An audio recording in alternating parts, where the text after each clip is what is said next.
You cannot be young, mission-driven, be visionary, and go and hide your bushel under some of these old people who have no idea how to even operate a phone. So, but youthfulness is also important in the sense that you need leaders that are alert, who are capable, who are able to be responsive, who don't have to spend half of the time in a hospital. I'm not saying young people don't fall sick, but especially the ones that we know who are falling apart. They are doing us no good in our country. And we saw that with Buhari and subsequently the man there now. I do know that old age is not a disease. Also, one thing that is important is that experience also brings a lot of benefit and profit. We are drawing lessons from the experience of Senegal and now become the leader of that country. Let's take a quick look at some of the things, although Sowore has mentioned them, but let's take a look at some of those things that are important in the lives and the profile of Mr. Faye, the president of Senegal. Yeah, he's 44 years. Yeah. Perhaps was one among a group of political opponents freed from prison 10 days before the 24 March presidential election in that country. He's never held any elected office before. He defeated Macky Sall in that election. He was almost not going to participate in election because that election was not going to happen at some point, but eventually it happened. He's a former tax inspector, which is what he's known for, that he's done for himself, apart from the fact that he joined forces his former boss or his former political mentor, who was unable to run eventually. He's the fifth president since independence from France in 1960. He's the very first president of that country to openly admit to a polygamous marriage. He has vowed to restore national sovereignty over key assets such as the oil, gas, and fishing sectors. He is also saying that he wants to leave the regional CFA, the currency of the country, and he wants to invest more in agriculture with the aim of reaching food self-sufficiency.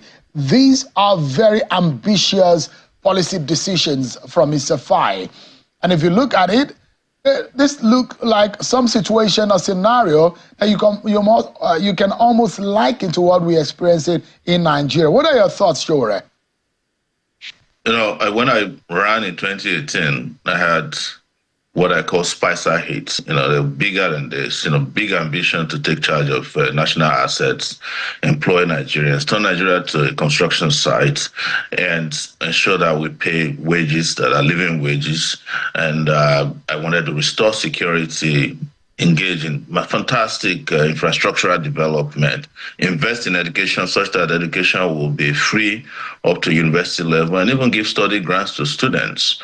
But when we came out with all these things, people started saying, no, there's no money to do it, until it's now proven to them that there's more than enough money to do whatever we want to do if we decide to do it. But you have to elect to power or office the person who can make these things happen. And that is why the difference you saw between us and what we are celebrating today in Senegal. It's not enough to celebrate it. It's for us to embrace it locally too. It's for us to say to ourselves, we have had enough of all these oldies in our system, and they have not done experience. This is the Nigeria of experienced people. Maybe it's time to try the unexperienced, but I would never describe myself as an inexperienced person, because I've always been in leadership, which is most difficult. It's not just leadership of, there's appointments. I've never taken an appointment before, and it was deliberate. And leadership that's helped the country to transition from one difficulty to the other, both political and in some cases economic, when we did fight the World Bank policies when we first arrived at the university in our days. So now you've seen it, and it's been shown to Nigerians that the possibilities are there for you to elect very vibrant leaders in your own country, so that the next time we have young leaders, it will be in Nigeria, and it will not be Nigerians trending a young leader elected somewhere with two wives. And I have nothing against him having two wives, I'm just saying. Well, do you see a 40-something-year-old becoming a president of Nigeria in the nearest future? I would love to say it, but you have to ensure that 75% of our people, young people who are below 40, are not working against that dream. It's not just about the 45-year-old person. I want to see a great Nigerian become the leader of this country in my lifetime. That's one of my goals, and it can be a male or female. So, but Oshore, I mean, from your experience, even some of you who were younger or new entrants into the race in 2019, you were so chaotic to the point that you couldn't even organize yourself in the little groups that you belong to as a presidential candidate. And so there is a fear how bad young persons find it difficult to organize. How well can young people organize to have a vision of young and energetic people going into the fray? That's why you need radical young people. You see, in 2018 and 2019, when we were having our whole young presidential candidate meetings, which I was never a part of beyond just one meeting, to be clear, I told everybody who was listening at that time that these young people, the people who claim to be young presidential candidates, were working for the old system. And that's what has happened now. Ask yourself, where are all those young presidential candidates of 2019? They're all working as special assistants, deputy to somebody, or they were all set up by the system. And that was why the gang up was largely against me, because I stood out different from the rest of them. The only person that was around at that time, who you cannot even call young, was Kingsley Moghalu, who's still around today. Ask yourself, do you still remember their names and where they are today? I'm the only person who survived that period. I'm the only person who, after that period, went to jail. I'm the only person who was able to sustain a political party and ran in 2023, even though I had maybe one day to contest and I was going to court and I was restricted to Abuja. So that's what lesson should have been learned in 2019. It's not just enough to say some people are young and running for office. Look for the best amongst them. Look for the most resilient. Look for the one that has vision, the one that is not a coward, and the one that is not playing games. If we did that in 2019, we would have been ahead of Senegal today, because I'll be doing my second term in office, and Nigeria will be such a great place today.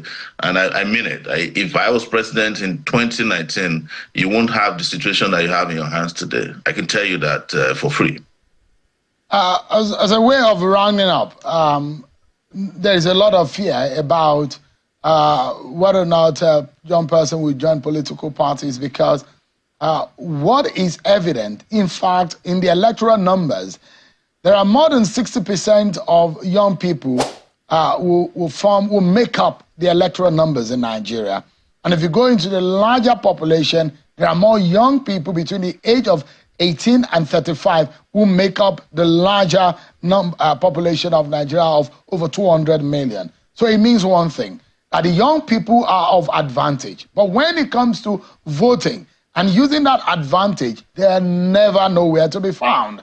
So that's a big question, isn't it? An election is over. Going into the next election, how do you think, for many young people who are watching tonight, how do you think that mobilization, that orientation, and that intentional calculation of participation can happen? Well, it is clear now that it is very easy to accomplish that. I am a youthful person. I won't call myself a youth, but I'm young compared to the dinosaurs who are now in politics in Nigeria. But what I'm saying is that we have a political party. We have the African Action Congress. By the way, you should change the name on your ticker. It's AAC. And that's what it did in Senegal. And what it did in Senegal didn't happen overnight. There was a protest in Senegal that was similar to NSAS. And all the young people decided to join a political party. And some of them didn't join. Some of them left even after the protest. It is that political party that matured over time. And you cannot say that you want to take power and not join political power that are revolutionary, especially when you want revolutionary power. And you cannot go and join a party that is not ready for a revolution or that's not interested. Our party, for instance, the AAC, doesn't have a youth leader because every person in the AAC is young. So the opportunities are there. But I tell you one thing, and we must be very clear about this. Now that they've seen what is going in Senegal, they will bring in more young people to create division and confusion again so that we won't be able to accomplish this. But young people must also promise, the youth, radical young people in Nigeria must come together, join one political party. If we have the numbers, we will defeat these guys even before 2027. And don't ask me how. But I will explain that because you're running out of time, I'm sure.